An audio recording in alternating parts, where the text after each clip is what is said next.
What is up, everyone? Welcome to the Johnson Show. I'm Highly a Comic Bro, and as always, I got this man right here, Stone Cold Steve Austin. What's going on, everybody? And Super Jace. What's up, Jace? What's going on, people, man? Hope everyone's having a great Monday.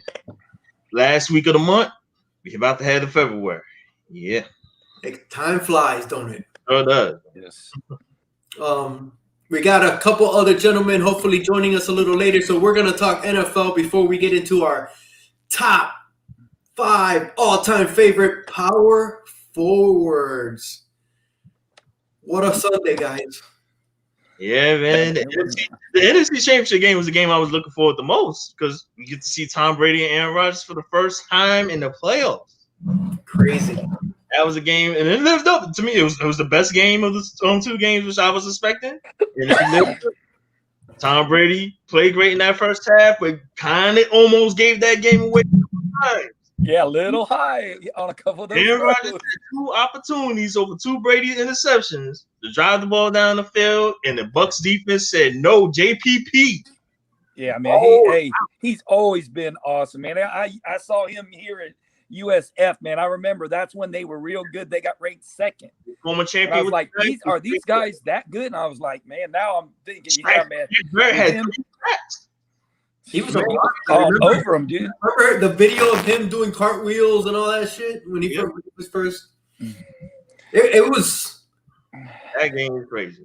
Aaron Rodgers had the chance on that 3rd down play when they decided to kick the field goal on 4th down. He had the chance to run the football. You see, to the right, then you have wide open lane. Like, right, just run.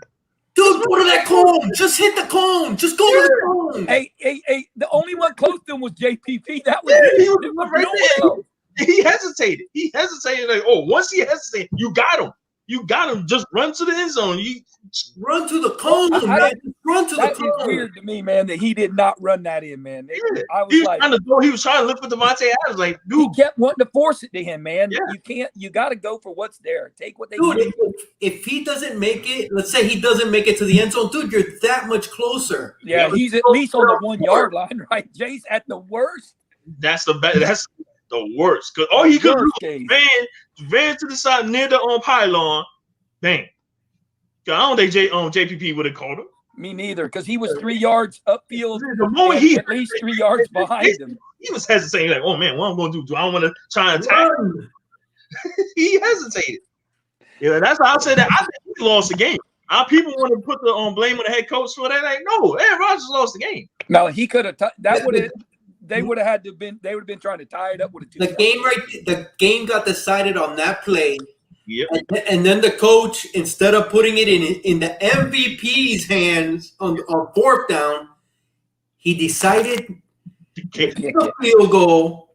And you still need a touchdown to win the game. You still need a touchdown. You're in the same position. You still need a touchdown, and you're giving the ball back to Brady with 2 minutes. I'm thinking, man, maybe 4 minutes, maybe 3.5 minutes. I don't care if you have fucking 15 timeouts.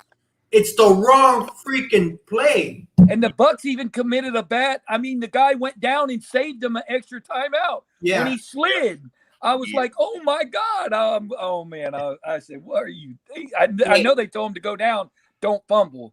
Hey, I am going to say that pass interference, his shirt only pulled out maybe a yard, you know. He was trying to go to that shirt. That man was very borderline. The shirt only stretched out about a yard. He was having a bad game in the first place. And the fact that you ended the game on that type of play, like, dude, you terrible. Yeah, man. How do you get beat with let a guy run right by you in the end zone, man? You want to let this little guy run? Little dude smoked you. Look at the wide receiver. And first of all, it's a bad defensive play call because you shouldn't be playing quarters. You should be playing straight up. Everyone play deep, and everyone's looking at the receiver. No one should be looking at the quarterback. There you go. Yeah. Look at the quarterback all the way. I said, oh, my God, he's fixing to throw this in the end zone. Bro, did you see when Rodgers went up and met with Brady, bro? I thought he was gonna cry, bro. He looked so freaking sad. He did not look good the whole game, though. His demeanor. He didn't have that swag. He didn't have the swag. Like Skip Bayless always say this. Aaron Rodgers is a front runner. When the Packers are rolling, and especially in that first half, they get 20 plus points on you, they front run. But when they're behind, they have to play catch up. That's when we really see how exposed they are. Yeah. You know, you brought up Brady's interceptions. He had 3, which is all 3 of them to Mike Evans. All 3 of them to Mike Evans. But the thing I was going to get at is they didn't lead to no points, and they were almost like punts. They ended up being punts. That third one, he just tossed that ball up there. Yeah, they ended up being punts, like you said, because they didn't even get returned. They got the field. They got the starting line was at the 20, 25, maybe the 20-yard line. Yeah. And then the defense just cracked down. So those interceptions didn't hurt them. They didn't hurt.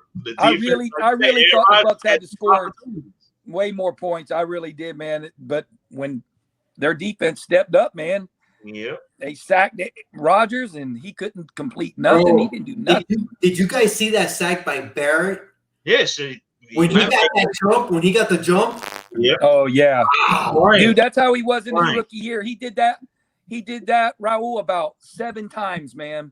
What a and got sacks when he wasn't even touched because, and people started really changing their snap counts out because he was doing that. His second year, he had a bunch of offside penalties.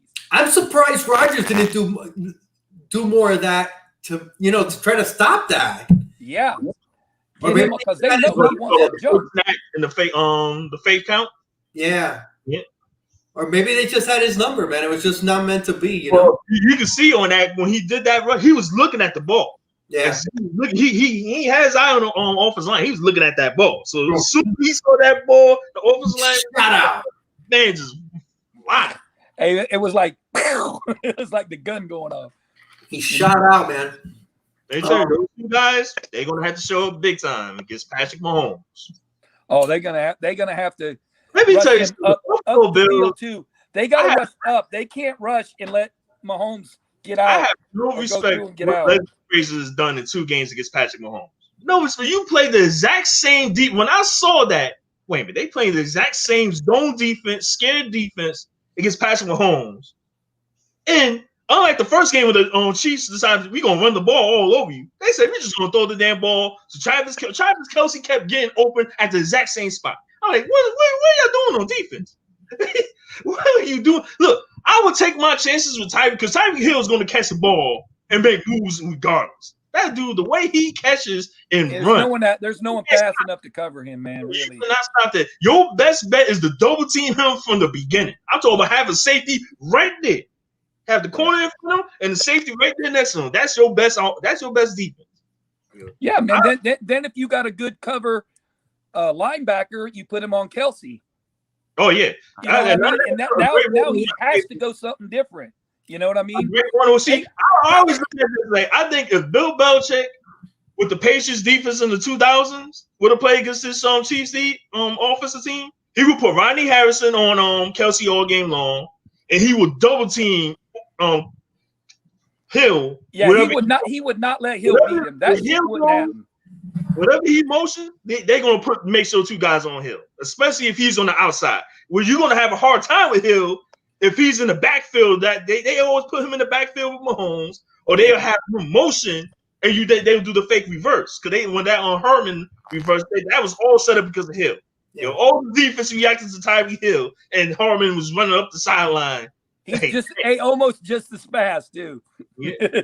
They said they're about you have to beat them up physically on both sides of the ball, on offense and defense. You have to punish them on offense, and on defense, you're gonna have to hit these guys as hard as you can. Hey, man, you gotta hit them, dude. You gotta hit the shit out of them. That's what I noticed though. Josh Allen wouldn't take what was there. That's downfield.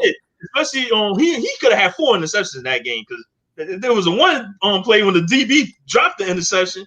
You had Cole Beasley wide open in the flat. You throw the ball to him, he could get up 8, 9, 10 yards. Yeah, that's what I'm saying. You got to learn to take what they give you. But you know what? That shows Josh Allen is still young and still young. Yep.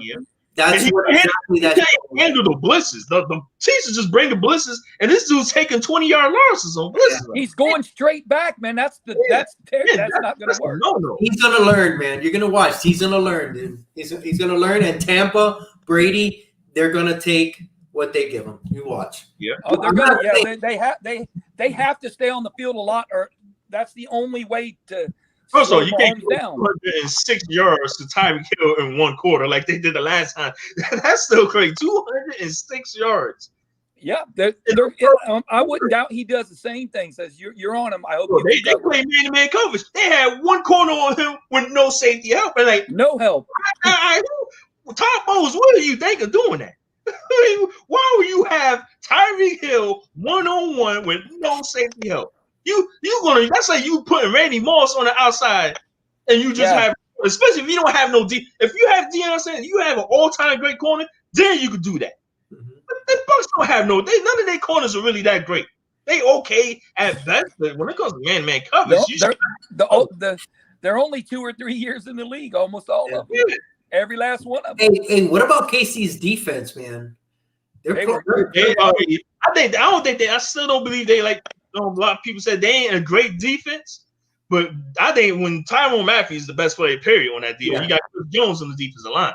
He gives them a ton of freaking flexibility, and you know what? Spagnuolo is he's a good freaking coach. He played against he was the D coordinator with the Giants when they beat the all-time great Patriots. Yeah. He defense, man. Yeah, if you guys made this choice on who do you think? I know, Steve, you're probably going Tampa, right? I'm hoping Tampa. They're gonna need everything to go right. I can tell you that. I'll say this: if Patrick Mahomes wins the Super Bowl, he's already setting a legacy already in terms of championship. He's be the youngest quarterback to ever win back-to-back Super Bowls. Yo, it's gonna be hard to beat them, and it's gonna be hard. But you know what? If he wins this one, he can win 2 more, probably 4, or he could possibly get 5. Jace, but it looked like the Giants couldn't beat the Patriots either, did it? And they did, right? Hey, I wouldn't be surprised if Tampa won. I wouldn't be surprised. This is going to be the first time, if I'm not mistaken, that Tom Brady is going to be an underdog going into the Super Bowl. I think they already 3-point underdogs. No. I'm sure they were underdogs against the Rams. Oh yeah, you talking about that's right, the Rams. Yeah, against the Rams. I'm talking about more recent. I don't think he's been an underdog. Tom Brady's never been an underdog over the last 5 Super Bowls he appeared. Yeah, definitely. I think the Seahawks spread the Pacers by 1 point, but it was a small margin. But think about this. He's an underdog, and they're playing it at home. Yep. Hey, they gave I think they gave 70,000 tickets to nurses and frontline. Yeah, they're doing all the vaccine people who did their vaccines. They're giving them all tickets. How many people are they going to allow in the stadium? I saw they said 17,000. That's not including, like I said, all the people because they're doing all the medical people who doing all the vaccines, who took the vaccines. They're putting them all in the stadium, so they're getting free tickets. So the NFL is inviting them. Now I want to see how they're going to do this media. This is going to be the very odd Super Bowl because you know how we had the media week leading up to the Super Bowl. So obviously they ain't going to have no media coverage. Everyone's going to do virtual media. But yeah, this is going to be very interesting to see how many people because they said 17,000 is the most they probably want to put in the stadium. What kind of halftime show they going to have, man? Nothing. They got the weekend. They got who's the weekend? It's the weekend. Are they going to be performing in the stadium? I don't know. That's what I don't know. Yeah. That I don't know. Hey, Joshua, Kansas City is a good situational defense, but overall they have holes in their secondary outside of Mathieu. Outside of Mathieu, yeah. They, like I said, they're a situation when they make plays when they need to make plays the most. Yeah. But you could have them like I think Tampa Bay. That last game when they played, if you take away those 2 interceptions, the Patriots, the Buccaneers easily could have put over 30+ points. The 2 interceptions that Brady threw were in the red zone. They moved the ball. Yeah. That's right. Hey, when Tampa Bay fumbled the punt, right? It was the punt. I almost sent you guys a picture on our private IG. I was like that. But then when they missed an extra point, it was like game over. We called the Bills. That was the Bills. Yeah, when the Bills. Yeah. Hey, Chiefs broke the punt. And Hey, I said Buffalo starting out good. I was like, oh shit, hold on. That's exactly they missed an extra point. Game over. It's over. Hey, they were up 10-0. Man, they need to be up 31 for me to say they got winning this game. Because we saw what the last year when the Chiefs played the Texans scored 24 points. In no time. I watched that game. And they were I scored 24-0. What is going on, Kansas City? And all of a sudden it was 24-7 at halftime, and Kansas City destroyed them in the third quarter. Hey man, hey, Jake, they could have held their receivers every play and did better. Yeah. Kansas City, like, I look at Kansas City. 5 yards. I look at them like Golden State when Golden State was. Oh my God, Jace! I was just about. Jace! I was about to say that. Almost the exact type of plays. They could Golden State if they struggling. They could go on a quick 20-0 run so fast. Kansas City, they could go score 21 points in less than 10 minutes. Dude, they are guns like the Warriors. Remember when the Warriors would go into halftime and then they would blow up in the third? That third quarter, that dreaded third quarter, when you play this Golden State, man, they could score 38 points. Klay Thompson can go for 37 points in one quarter. Dude, they're the Warriors of the NFL. Dude. Yeah, that's what I look at them as. The way, especially when they rely so much on their speed, man. Their speed is crazy. It's fucking phenomenal. It's fucking crazy, bro. It's scary. I'll definitely be happy if Kansas City win. And I'll be happy if Tom Brady wins this Super Bowl. Boy, oh boy, it takes a lot away from Bill Belichick. And I really, yes, because like I don't know if you saw my story post when I talked about how he said that Bill Belichick is an overrated head coach. Like, he's not a top 5 coach of mine. Oh no, he's mine. Tom Brady, like the first 3 Super Bowls, you can say that's what Bill Belichick is best. But like I said on the show a couple back in last year, majority of his big time players were Bill Parcells and Pete Carroll players. Those Ty Law and them boys were all from Pete Carroll. That whole secondary. Mm-hmm. The only player he drafted that ended up being great was Asante Samuel, and he ended up let Asante Samuel go after Asante Samuel built Buckton the pass against Eli Manning. He had an interception. But after that 2011 Super Bowl when they played the Giants, Bill Belichick's defense has been below average. Brady carried that team with mediocre receivers. I mean, he had no name receivers, man. But he's not no great receiver that could be on any team and be a number 1 receiver. Nope. Gronkowski by far his best weapon he had. And I don't think without Gronk, I don't know how good the Patriots were. They still probably would have been a playoff team, but I don't know if they were a Super Bowl team without Gronk. He made them a elite team offensive. That man was always the guy who tore themselves deep. Like, man, I'm tired of this guy. This big ass dude running down the sideline. You put him 1-on-1 against the safety corner, it's a mismatch. Yeah, he's just too big, man. He's too big. He's a freaking Neanderthal, dude. Yeah. He's humongous.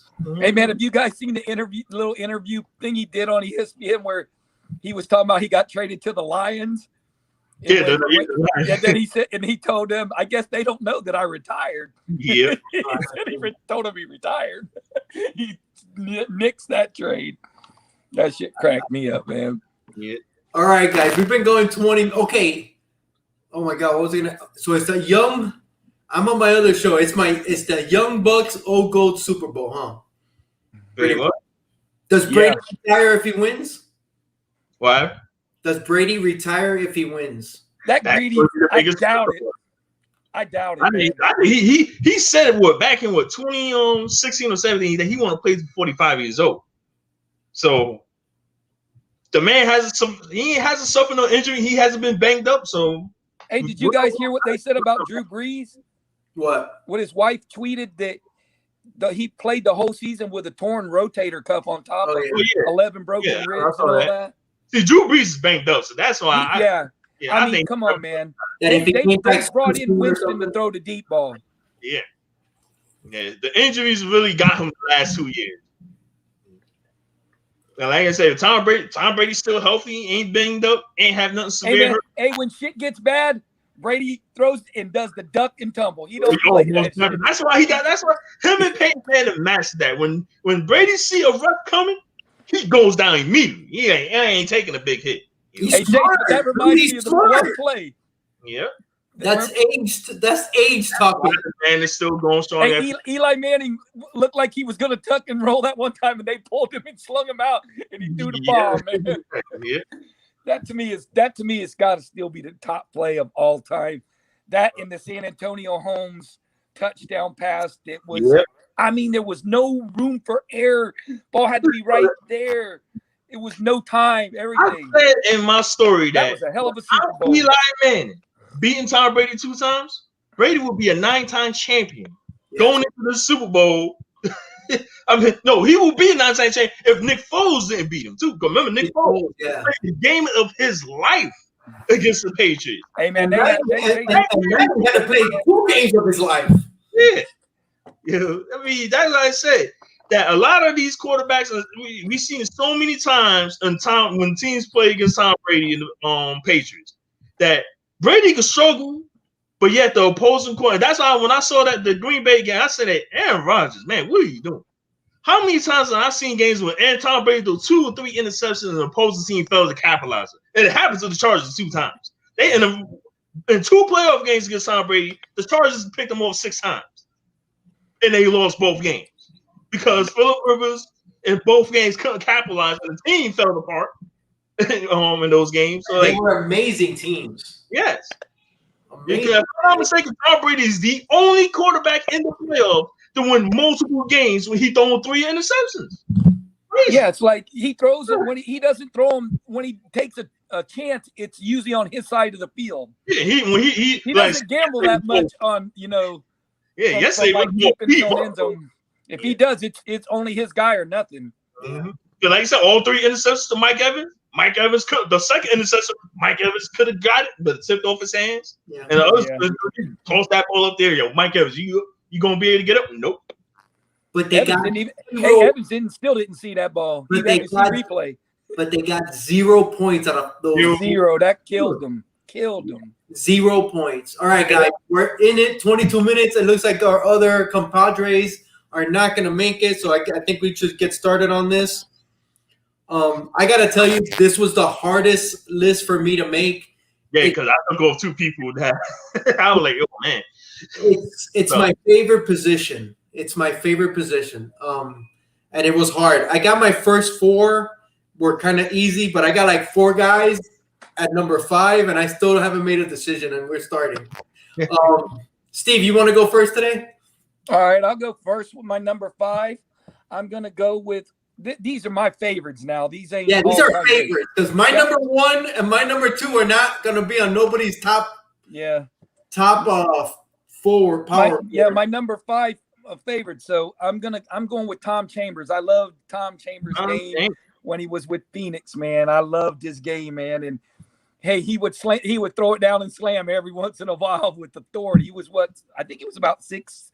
I think he was 6'10". 10. He was a big guy, man.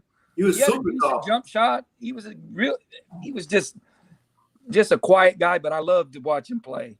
Bro, Puff, man. I was thinking about both those guys. I loved both. They're gonna be in my honorable mentions. I love both of them. Anthony Mason was dirty lefty boy. Bro, I loved both of these guys watching them play. All right, Jace, who do you got at 5?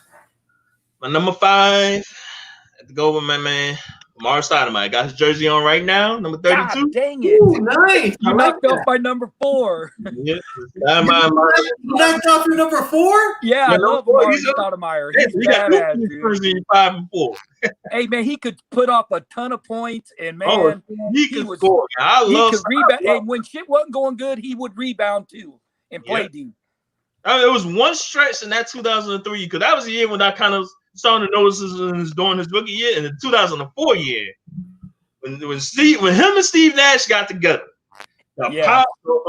pick and roll. Yeah, when you can get the ball to him rolling to the hoop, because Malone and Stockton pick and roll was great. But Stoudemire and Nash, man, when they do the pick and roll, Stoudemire's finishing with a throwdown. And I mean a vicious throwdown, man. Yeah, they didn't get in the way. His throwdown is all quick. What made me love Stoudemire the most? And I don't know if a lot of you saying that people you ain't gonna have we ain't gonna have your guys in your top 1 or 2, but Tim Duncan, who I'm not gonna give away just yet, but 1-on-1 against Tim Duncan a lot of times, Stoudemire won those matchups in terms of 1-on-1 consistency. The teams, the Suns just couldn't beat the Spurs because either a lot of failures or choke jobs or referee school job, not what's the name, kicking out some of the players on the Spurs and the NBA, not suspending the first players. Tim Duncan was that freaking the Heat didn't hit that shot, man. He would have won his 6th and been he would have won 6 championships. Yeah, that would have been his 6th right there. Undefeated too. That finals was his first loss to the Heat. Yeah, man. It took that kind of shot. I didn't own Tim Duncan when they played 1-on-1. Did you go twice? Did you pick Tim Duncan too? Huh? No, I'm talking about the matchup. Stoudemire versus Tim Duncan.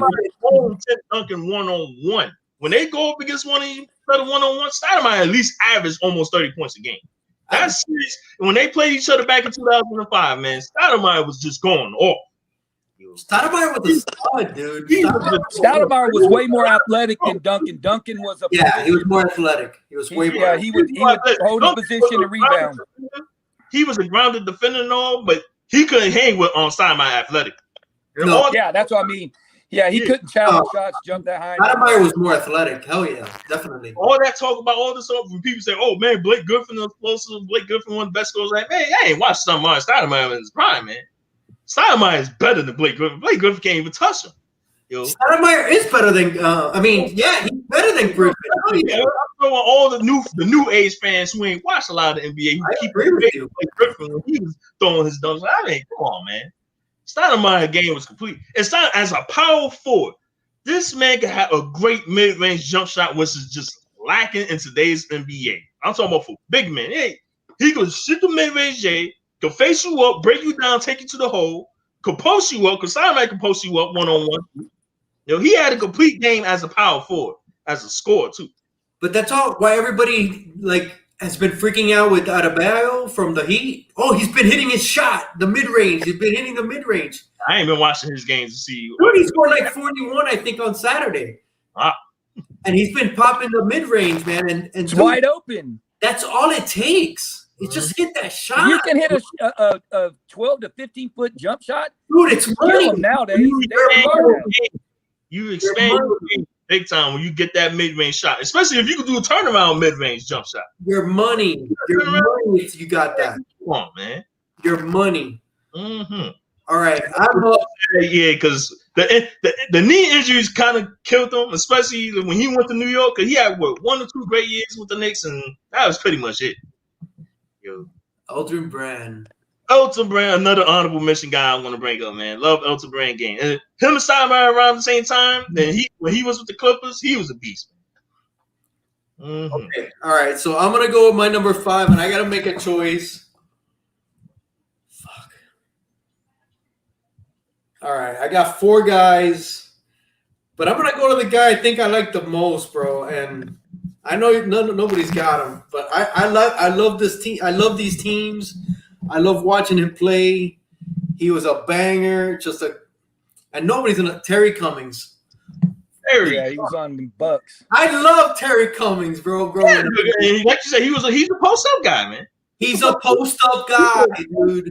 Oh, and that's what I love about the big men back in the day, man. And that's what I love too, man. And Terry Cummings was that on those Milwaukee Bucks team with Sidney Moncrief.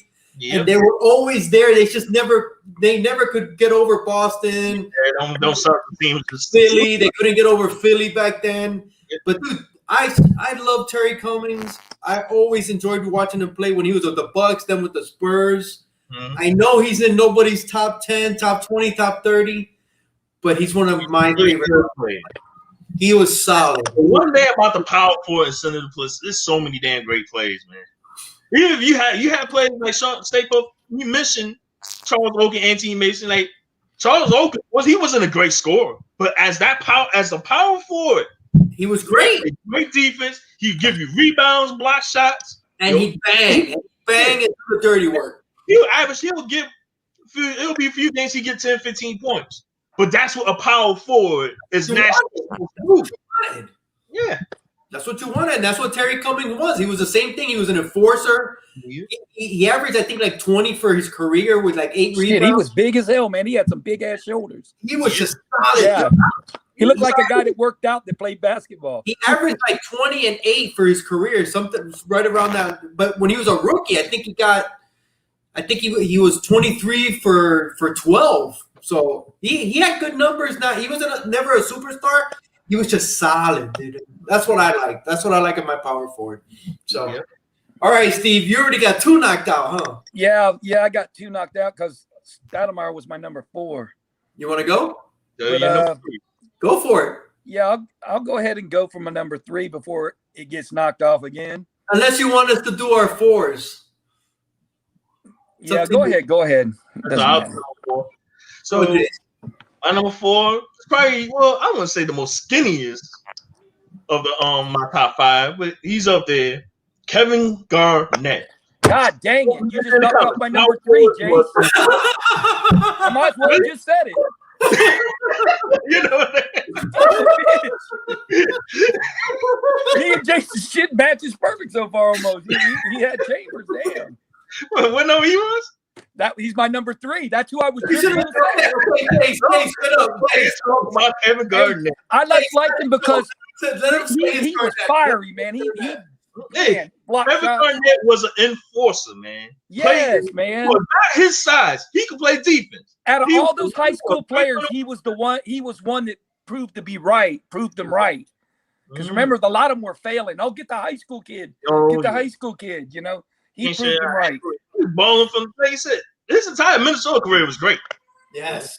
He was a beast in Minnesota. That's why when I was watching some of the games, I remember that game when the Lakers played the Wolves back in 2000, man.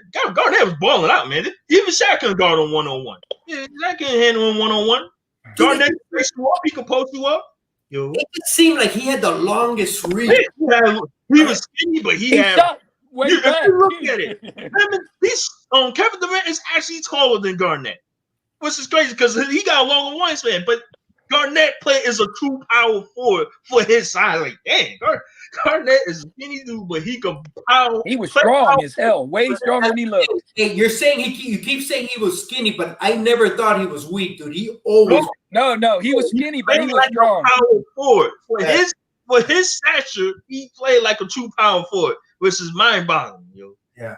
Like this guy, and that's why I love him so much. I love his game because he played, like I say, he could beat you in many ways offensively, and he could play you on defense and shut you down. And he could get in your head too because he could shit talk you as well. Hey, he didn't play like Sean Bradley. I will never forget what he single-handedly did to Carmelo Anthony when he told Carmelo Anthony that I want to pour some honey nut on your cereal. And you know who he from, right? He was talking about one of his girls, wasn't he? What's her name? Lala. Yeah. He said that to Carmelo on the court, and Carmelo game fell was apart. To be found. He fell apart. He fell apart that game. I remember that. His game was nowhere to be found. And after the game, he was waiting outside the locker room to go at Kevin Garnett. It just showed you that how he could get into a player's head and completely frustrate him for the entire game. He just did Dwight Howard too in the playoffs. When they played ball on the Magic, he came back and he was shit talking to Dwight Howard to the point that Howard got ejected. I think it was around. I forgot what game it was, but I know it was in the third quarter when he got ejected, and the Celtics was just running away with the game. And when Garnett was trash talking the hell out of the White House. Man, they played. When Pierce and all them were on the team, they were a good ass team. 5 points when he made one field goal.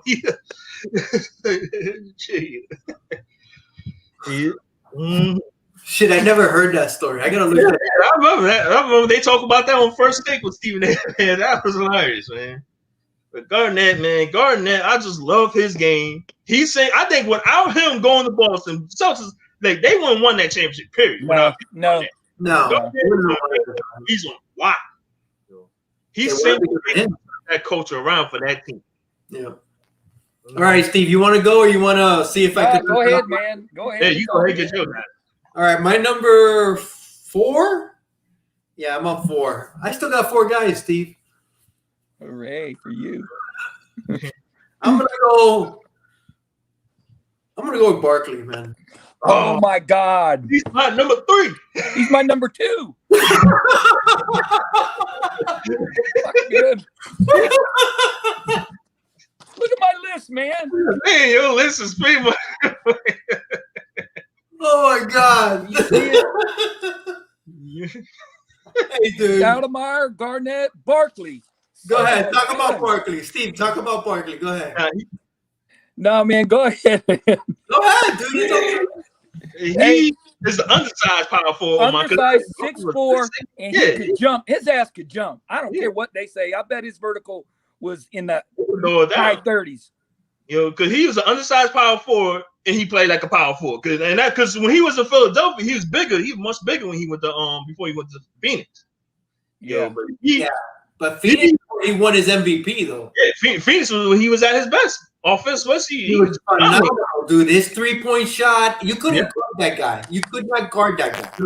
He could score in the low post, mid range, and the 3-point range. He had it all, a complete package offensively, man. One of the strongest dunkers, man. When he dunked, it got dunked, bro. And not only that, like I say, undersized power forward going up against bigger powers on them, and this times he outmuscled them for rebounds and all. A lot of times. He outmuscled them, out-hustled them, out-everything them, dude. And then in the finals against the Bulls, he absolutely bullied. I mean, bully Horace Grant. Horace Grant just that play when he drove people, he stole Horace Grant, and he bulls over them and made it on hook shot. Like, man, that's you call a man right there. Unstoppable, right? Pretty much one of these unstoppable guys, even at his size, right? Crazy. He's a great play, man. You can say what you want to say about his opinions and stuff like. To me, if it wasn't for Karl Malone, if it wasn't for it wasn't for Hakeem Olajuwon, and it wasn't for Michael Jordan, this man would have gotten at least 2-3 championships. Yeah. Look at the competition he had to go. He had a tough time to even make it out the Western Conference. Yeah, it was rough. The West was rough. To get to the NBA Finals just to deal with Michael Jordan. I'm like, that's too much to overcome right there, man. Yeah. If he would have won that championship, it would be the greatest championship run you could ever accomplish. He was Hall of Famers after Hall of Famers. He was a freaking stud, dude. Steve, you want to do your number 1? No, man, keep going. Y'all keep going. It's all right. We just keep talking. It's amazing. We never knew each other, but we all like the same people. How can that be? Do your number 1. We never met each other 2 years ago, and we like the same players. Steve, do your number 1, dude. Do your number 1. You know who my number 1 is. He's the one who's on my team, Dirk Nowitzki. Excellent.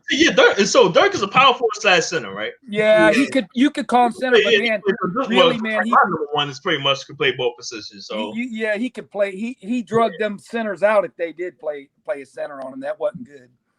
Because see, he was power forward when they had Erica Dampier as the center.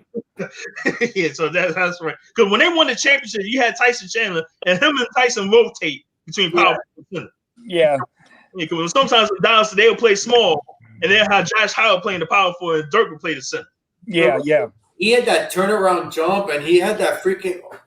Who's gonna block that guy taking a freaking? And that's how he improved his game. Because when he first started, his first 4 or 3 years in the league, he was just nothing but a jump shooter, nothing but a pure jump shooter, and But he improved his game by posting you up.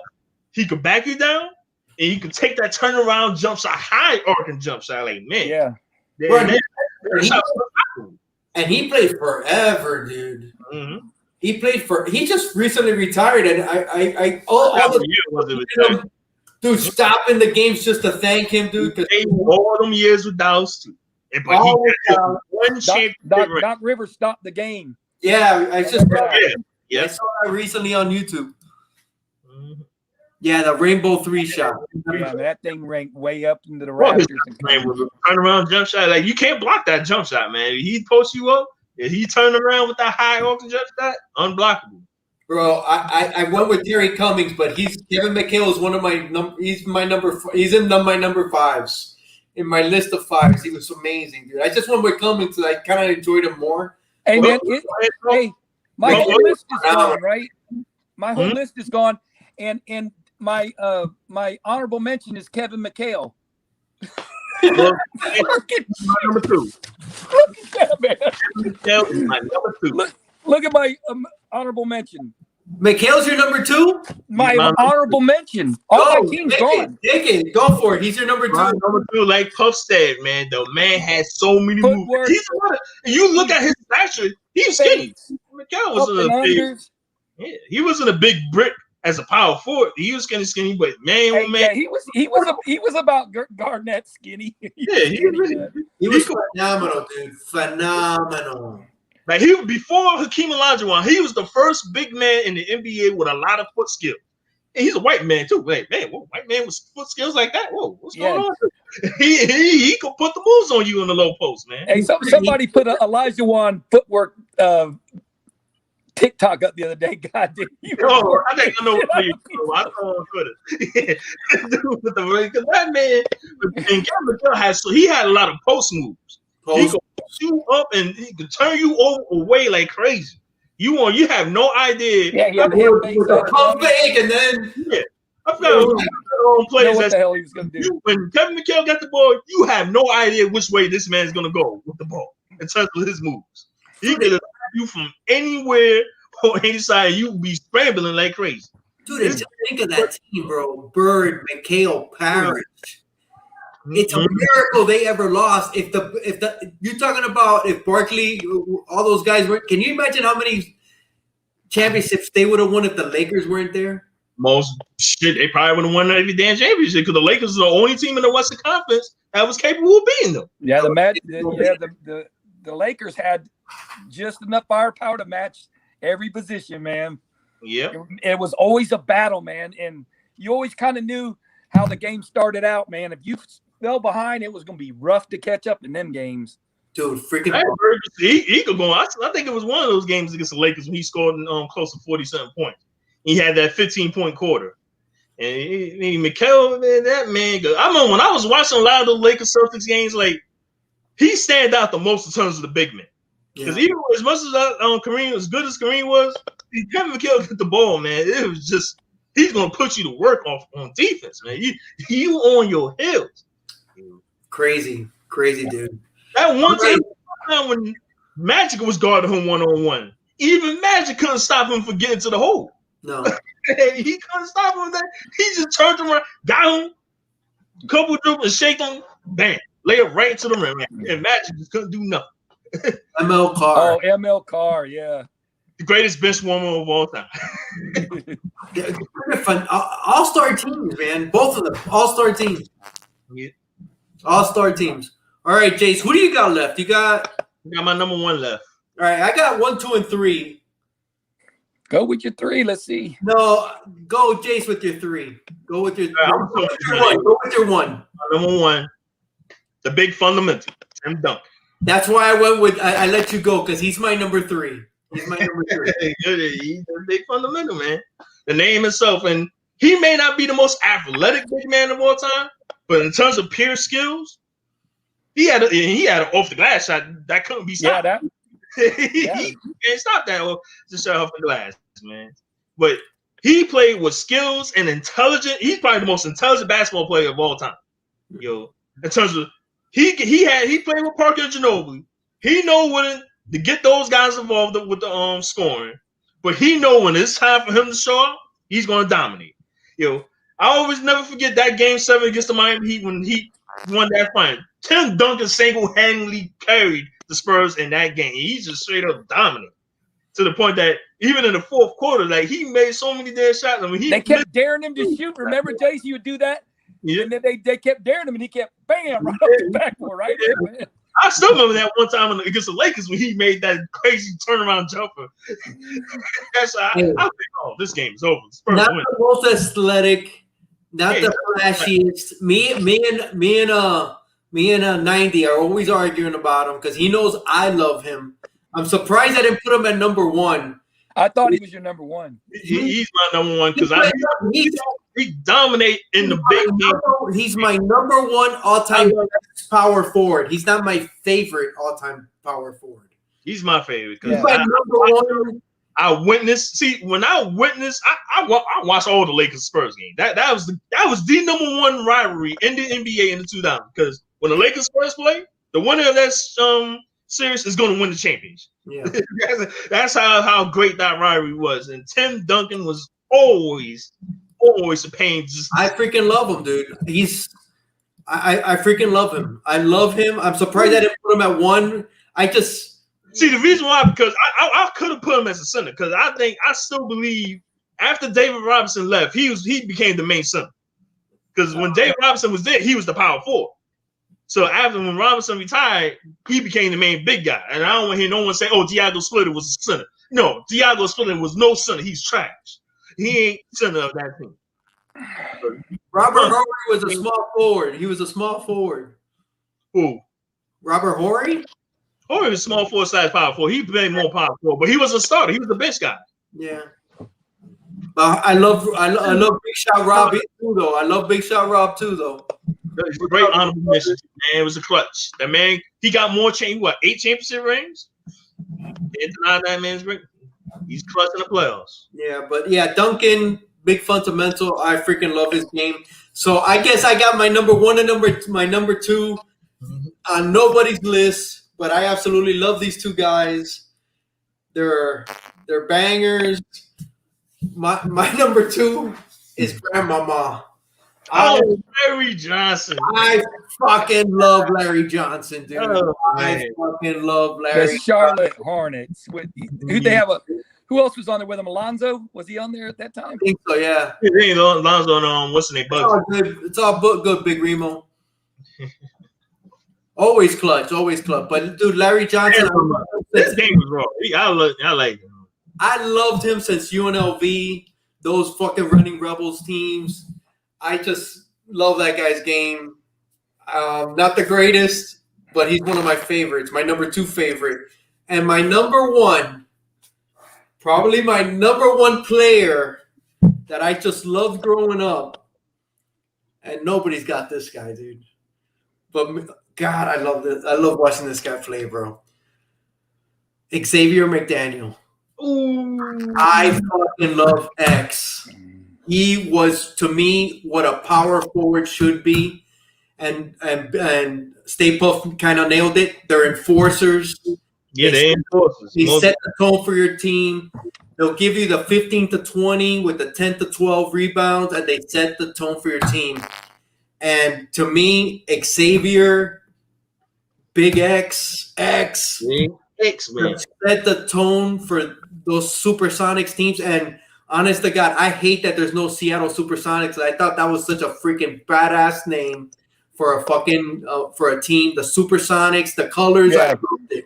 That man, Sean Kipp. Cool. Yeah, that is. We're saying Remo bring it up. Sean Kipp. He's an honorable mention, and I love his game as well. He was in one of my honorable mentions too, bro. But X to me, that is a power forward, kind of along the lines of Anthony Mason and Charles Barkley. Same mold. Just love those guys as enforcers. Chris Webber as well, dude. Oh, look, Big Remo. What up? Remo's giving us his Big Remo. Tom Chambers. That's what he has. Oh, shit. Lucky Remo didn't go first. I wouldn't have named the damn You would have named nobody, bro. Sean Kemp at 4. Tim Duncan at 3. Okay, awesome. Chris Webber. Oh, shit. Big Remo had Larry. Yes, I freaking loved Larry, bro. Loved him, dude. Love watching those guys play. All right, so I don't feel bad. King's Days was great. Yo, but man, oh man. Hey, nobody said Rodman. He's on my honorable mention. Rodman. He's a small forward on my list. I can't. Yeah, that's right. You had him as a small forward. Whoa. Hey, if you look at when he played for the Pistons, he was a small forward. You tell me he was bigger. He played. He was see the Bulls. He would rotate between power forward and center. Yeah, see, but what about the Pistons? Biggie. He's a power forward. Biggie. I love Horace Grant, dude. Where'd you put him? Didn't you just have Horace? Big Al. I loved Horace Grant too. Yeah, he's another one that had a great mid-range jump shot, man. Yeah, I loved Horace Grant, dude. Oh, and Biggie, I'm sorry, you said Robin. I'm talking about us. What's up, Jags? I'm at work. Just stop. Thank you, man. Dirk, yeah, that's Steve. That's Steve's top number My one. number one. Dirk Nowitzki. Sorry, Biggie, I didn't see it, buddy. But yeah, none of us named Rob. None of us put on Malone. I was not that big of a fan. I like Malone's game, but I'm just not that big a fan. I just didn't like him. So that between Malone is like people will say Malone and Barkley is like those were the two players that people will attack on that they don't like personally. But I like Charles Barkley. I like Barkley. And I like his game. I don't like Malone. I never liked Malone's game, dude. I don't know why. It was solid as hell, though. It was, that's for sure. But I was never a fan, dude. I was never a fan of Stockton either. It's just for some reason, something about him. I don't know. Malone couldn't even beat Robin in WCW. Yeah, Horace was with Shaq, and he won that championship, man. A lot of people seem to forget that he was with the Lakers in 2000. I like Horace, man. He was a great player. He had, like I said, a big man, and that's why I don't like the power forward position. I do not like him today. I ain't liking the NBA the last 10 years. It's not my kind of basketball, really. No. Like I said, the power forward, they don't even use power in that position no more. No power at all. There's no enforcers. There's none of that, dude. We gonna mention them probably next week. But a guy who I would definitely bring up, Rasheed Wallace. I love Rasheed. I love his game. That's why I was torn between him and Stoudemire. But Rasheed Wallace, man, he was definitely he was a hothead, wasn't he? An enforcer, a trash soaker, and my man was a technical mag. I mean, the referees just teed him up for just saying one word. Hey, they look at him and say, he never freaking shut up, dude. That guy never shut up. And without him, they would have never created the technical foul rule for the regular season. What, you gotta get 15 technical fouls and you get suspended? He's the one that made that rule in the postseason as well. Bro, but he never shut up, dude. He was just annoying as shit. He never shut up, but you cannot deny his game. No. He could low post. He could beat you in the low post, mid range, and he could shoot the 3-point shot. He could play one-on-one knockdown deep. Didn't he go to North Carolina, D's favorite school? I forgot. I think he went to Carolina. Wasn't it Carolina where he went? D's school is Virginia. I'm kidding. I forgot. Is he in the chat? No, he's not. Rasheed, yeah. She was. I love his game. Sean Marion, yeah. None of us, yeah, we didn't. Sean Marion was a small forward, right? He's a small forward, though. Yeah, you're right. He used to shoot that ball like this. Charles Oakley, we did. I thought somebody did miss him with that quick jump shot. Like, what about this guy? Is he a center or a forward? Bill Laimbeer. Laimbeer, I think, was the center. He was more of a center, right? And who was the other guy? Rick Mahorn, right? That was the. I'll be confused sometimes with Mahorn. Was Mahorn starting or was he off the bench? I don't remember. I think they all started. Evans was was he the power forward? I think Mahorn might have been the power forward. Mm-hmm. Then Dumars. They had Isaiah. They had Isaiah. Then they had Rodman off the bench. Rodman was coming off the bench in Detroit. What's his name? Sally. Yeah, Sally. Yeah, Sally was the power forward. That's right. Yeah. James Edwards. I figured he was the power forward. James Edwards. James Edwards held that ball goddamn high as hell when he had a rocket shot. Him and Bill Cartwright. Remember Bill Cartwright? Yeah, Bill sucked the same way. Mm-hmm. Awkward as shit, dude. You imagine trying to block that shit? That's 7 foot already in their all long arms. It ain't gonna happen. Because the shot could be awkward, but if it goes in, it goes in. It goes in. Yeah, that's all that matters. All right, guys. I think we've underrated center Rick Mahorn. Mm-hmm. All right, guys. Hey, I want to thank everybody in the chat. We're at the hour, and it's only the 3 of us, so we'll be back next week, hopefully with the full crew.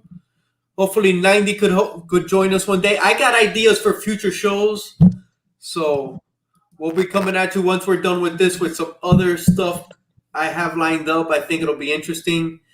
And that's it, man. Jace, you got anything going on? Jace, where were you on? I saw you this week. You were with Buff and was it V? V, yeah, Vigilante.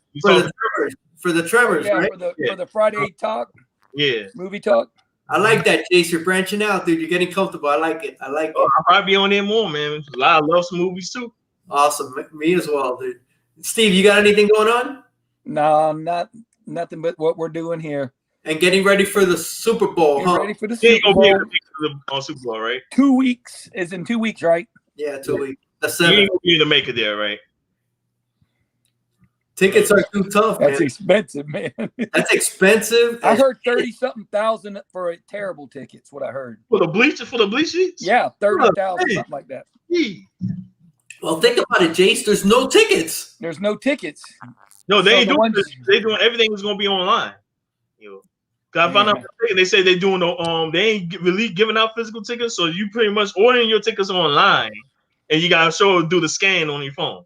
Pretty much how you into MegaCon if you had no physical ticket. So they just doing all the tickets. You can't even go to the stadium and pick up no ticket. We're gonna be doing next week. We're doing top centers, our top 5 favorite centers, and then we close out. I guess that'll close out the head coaches, right? Huh? You want to do head coaches for the NBA? Coaches. We'll do coaches as well. Mm-hmm. We'll do we'll do coaches. We gotta do the coaches. 6-man. We got all kind of shit we can do. Well, we'll see. I don't know about 6-man. That's pushing it. There's some good ones, man. That's pushing it. Best 8th man coming off the bench. Yes. You told me what's the name missing Carr, the bench warmer, like ML Carr. Yeah. All right, guys. We'll see you next week. Man, thank you so much. We had Biggie. We had my God, Big Rico showed up. Biggie, 2 brothers, Stay Puff. We had Jaguar show up for a minute. Man, thank you so much, guys. Anybody on the replay, thank you. Who'd I miss? We had Joshua. Remo popped in. Yeah. Man, thank you so much. I am sorry if I forget anybody. And Cowabunga, Guzman. Man, we'll see you next week. Boom, boom, boom. Get tough X. Get tough X. Remember, so long for the Sunshine State. Take care, everybody.